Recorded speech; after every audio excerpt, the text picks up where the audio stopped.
My client lost his job last month.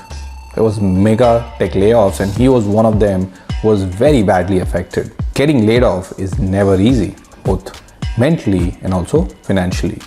I vividly remember 2008 when there was global financial crisis. Few of my colleagues in my earlier bank were also asked to go home. Fortunately, I survived 2008, but it taught me 4 important life lessons. In this video, I talk about those 4 important lessons. Please do watch it till the end.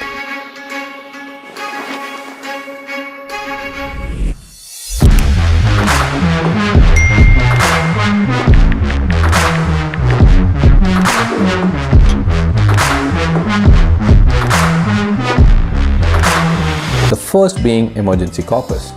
We have always laid a lot of importance to emergency corpus, but it is also important to understand that in addition to keeping 6 months of your monthly expenditures, please do note and keep your medical bills, your medical expenses, your insurance premiums, and anything that can come in the next 6 months always handy in some form of debt. It can be some liquid fund, it can be short-term fund, or it should be kept aside in an FD.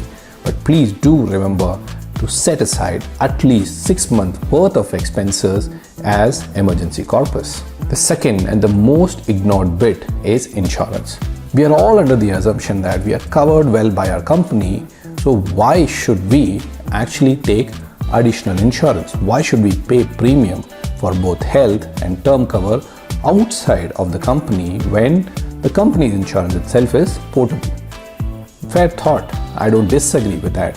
But during times of layoff is when you realize the importance of having one policy, at least one insurance policy outside of your company. During times of crisis, when you're asked to move out, you don't have anywhere to go.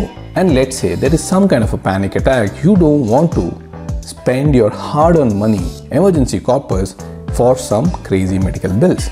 Therefore, my request is always keep some form of medical insurance and term cover outside of the company that you're working for. This will come in very handy, especially during layoffs, plus also during later stages, which I will cover in some other video.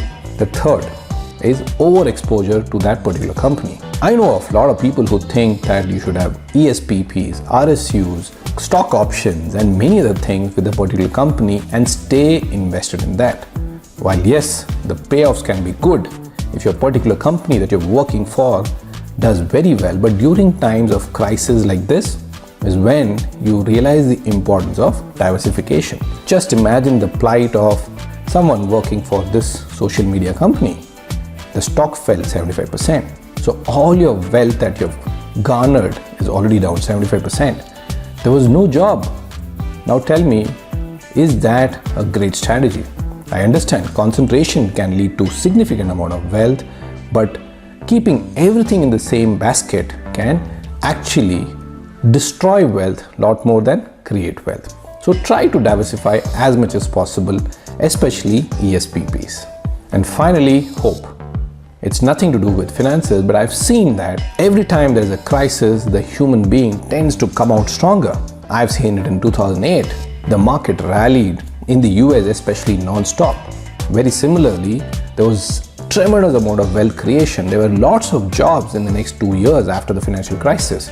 So there is definitely a lot of hope.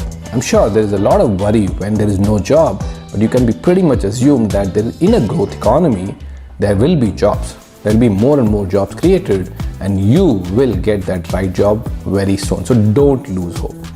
I hope you like this video. Please do share it with your friends and comment on these videos with any questions that you have. I'd be very, very happy to answer those in my Happy Investing show. Looking forward to it. Till then, happy investing.